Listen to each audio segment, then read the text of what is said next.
Yes, good morning. Good morning. Yes, mga minamahal na subscribers at sa mga di pa nakapag-subscribe sa mga abot ang ating usapan ngayong umaga.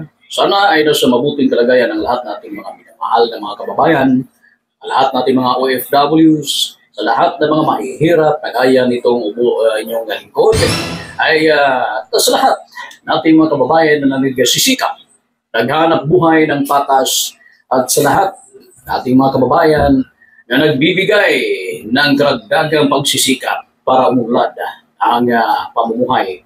Maraming salamat.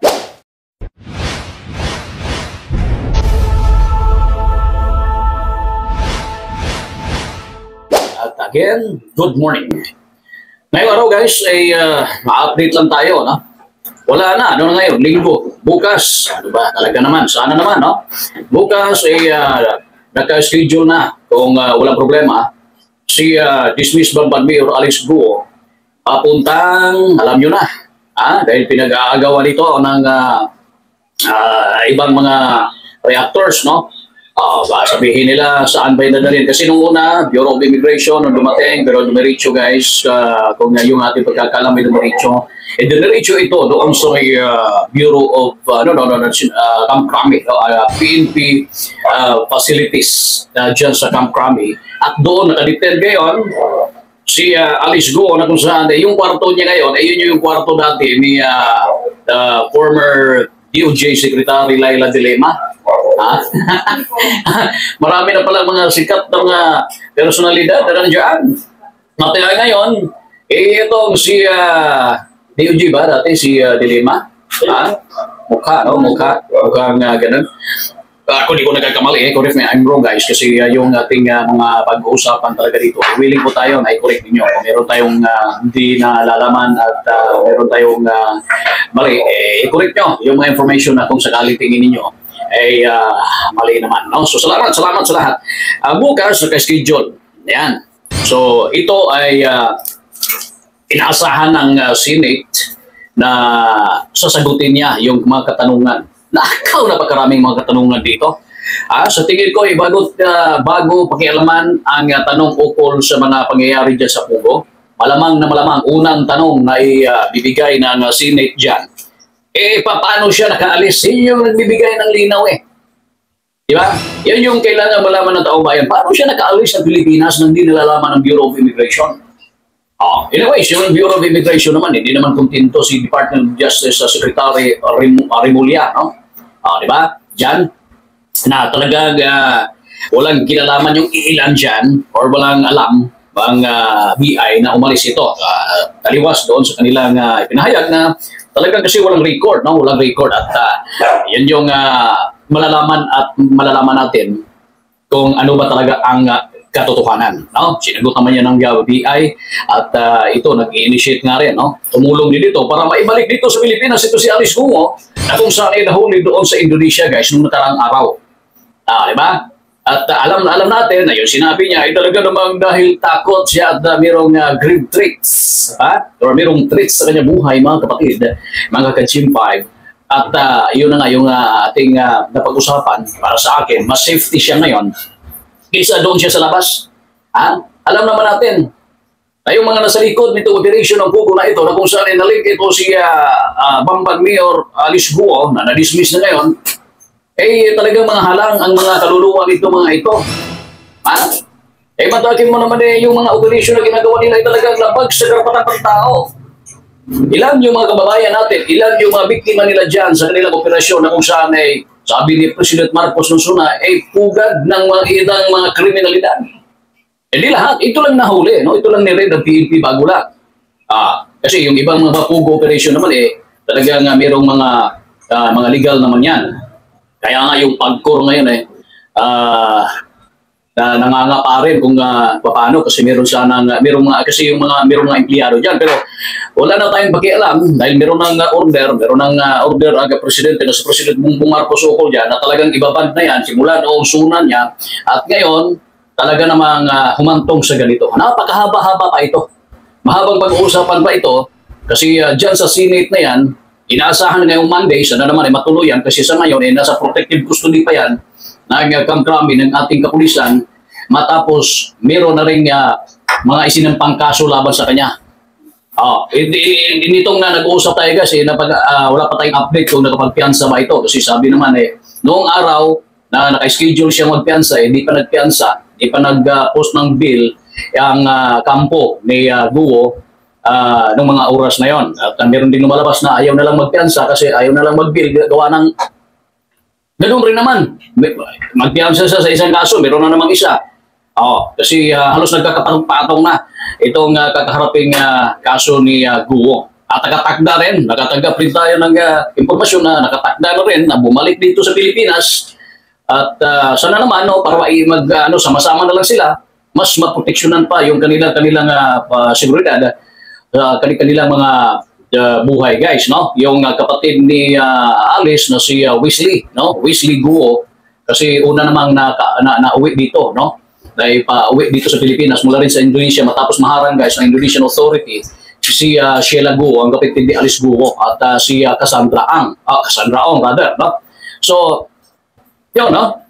Alam natin na meron din pahayag ukol dyan si DOJ Secretary Remulla na sinabi na noon na talagang mananagot kung sino yung nasa likod ng pagpapalayas pagpapalis ni Alice Guo at mga kasamahan nito, no? Yun ang sinabi nila at sinigurdahan din niya ni President Marcos na hindi lang matatanggal sa serbisyo. Talagang kakasuhan nila ito.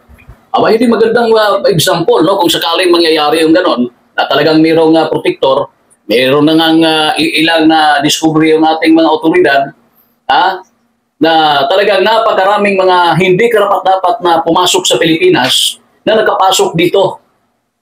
Dahil sa mga piking, mga dokumento, mga ka-Gym 5. Okay? So, sa ngayon, alam naman natin na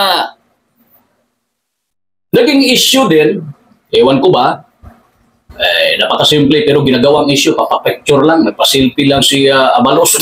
Dahil si Secretary Abalos. Sinagot naman ni Abalos yun, hindi. Meron akong pinipirnahan at sabi magpa-picture. Di ko na alam na meron na. Nagpapag-cute nga ito si Alice Guo, no? Sabi din naman niya, siyempre, kitang-kita natin yung kanyang kasayahan, guys. So, regardless kung ano mga pangyayari niyang picture na yan, hindi yan yung punto. Ang punto dito ay talagang nadala na siya sa Pilipinas at mapanagot yung kanyang mapanagot kung ano mga dapat sagutin niya, lalong-lalo na yung mga katulungan at paglilinaw na inaasahan ng Senado at taong bayan. No? Pero maganda na rin yan kasi magiging example yan sa lahat. Sabi ni Remulla, kung wanted tapos nahuli mo, magpapapicture yung mga ito, no? Kasi hindi lang sa susunod, sa ngayon, pinagsabihan sa susunod, suspendido na. Yun ba ay nasa batas?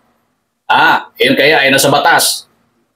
Kasi pinag-uusapan ito, para sa akin, hindi natin ibibigdil ito, guys, kasi wala na sino ba naman Siyempre, natuwa pareho ang dalawang partido sa the government, nahuli na naman dito. Kaya masaya kami kasi nahuli namin. Ito naman si Alice Guo, masaya din dahil nahuli na rin siya at alam niya na nasa ligtas at maayos na kalagayan siya. But anyways, again and again, sabi ni DOJ Secretary, hindi maganda example yan. Hindi maganda yan.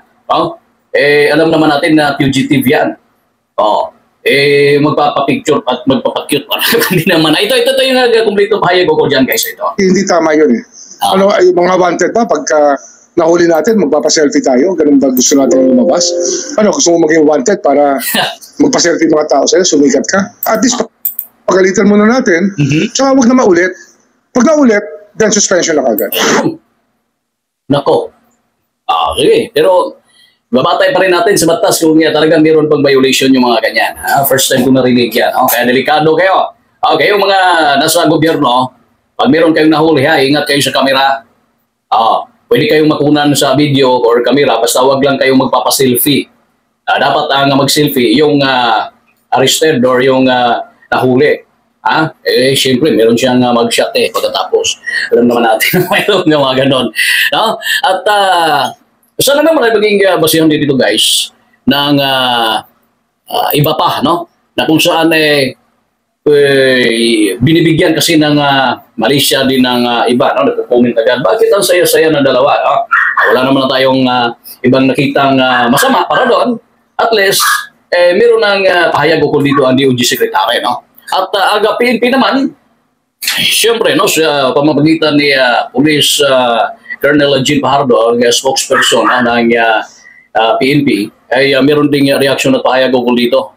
No? Nung dumating po sila doon at ni-receive nga po nila si Alice Guo, there were some little talks po at nagsasalita po si Alice Guo. There was someone na sinabing na i-document lang nila yon at yung dalawang si SAEG at si Sip just look at the camera and just smile. Let us not put too much weight, but kung meron man pong na-offend, kung meron man pong hindi nagustuhan po yon, humihingi po tayo ng pasensya. I'm sure aware naman po sa mga naririnig po at there was no intention on their part to offend anyone. Hindi na. Tama nga naman, tama nga naman. Kasi ayun naman guys, syempre, pareho namang,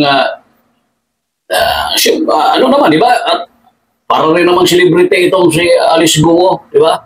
Para rin namang celebrity ito. Kasi sikat na rin siya. Sa lahat na iniimbestigahan, mas itong si Alice Guo talaga ang pumatak sa isipan at damdamin ng karamihang mga Pilipino na nakasunod sa investigasyon. No? Kasi imagine mo naman, sumikat pa nga sa TikTok yung rason niya na talaga lumaki ako sa farm. Nung tanongin ang sagot, di ko na naalala. Kaya, ito na ngayon yung kasagutan. Ito na yung ngayon ang kasagutan. So, picture, at diyan na, dapat tundukan na yan. Kasi nasagot naman yan, nasagot naman, at focus na mag-move on tayo doon sa investigasyon na yun. Basta pagkakaalam natin, nung last statement, nung kinausap at nakausap, ating mga kasamahang media, at nakaharap nila si President Bongbong Marcos, mga kapatid, bukod doon sa aksyon na gagawin ng gobyerno, hindi basta-basta ito, no? Talagang kung malalaman at mapatunayan na talagang naikasabot ito si Alice Guo na umalis ng Pilipinas at kanyang mga kasamahan. Kasi nagulat tayo nung balita, 1 month na parang wala sa Pilipinas ito si Alice Guo. Ay hindi lang masisibak, hindi lang masisibak, hindi lang matatanggal sa pwesto sa trabaho, kundi mananagot, kakasuhan pa. Babalikan natin kung ating babalikan yung pamahayag, yung reaksyon at sagot ni President Marcos Sokol doon. Hindi lang namin sila sisibakin, kakasuhan pa namin sila. Dahil ang kanilang ginawa ay labag sa batas at against all of the interests of the Philippine judicial system. Ngayon, kayong mga buhaya naman, meron ba dyan?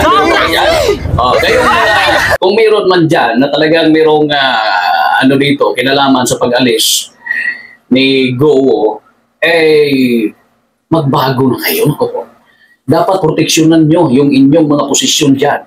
Proteksyonan nyo ang inyong opisina dahil dyan nakasalalay ang seguridad ng ating bayan. Imagine merong iniimbestigahan, pinapasagot, hindi basta-bastang kaso ito.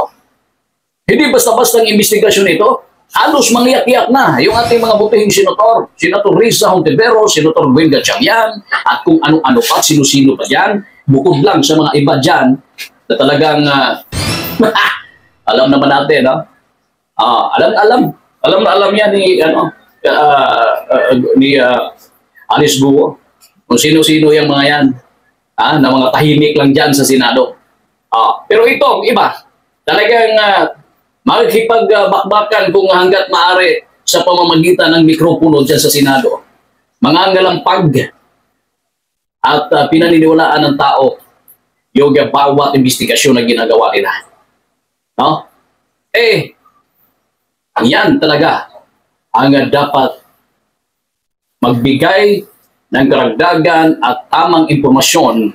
Sana naman, kung matuloy ito bukas, si Alice Guo papunta dyan sa Senado, hindi tayo magkakamali, kung mapagbigyan ng judiciary, mabigyan kung meron mang meron mang mga dokumentong kailangan mula sa korte, dahil meron siyang arrest order na mula sa Senado, pero meron din siyang mga kaso na sinampa na sa korte, kasi magkakaiba Ang judiciary, guys, alam naman natin, which is yung ginagawa ngayon ng Senado. In aid of legislation, oversight function, at kung ano-ano pa. Kaya yan yung papel nila ngayon dyan sa Senado, no?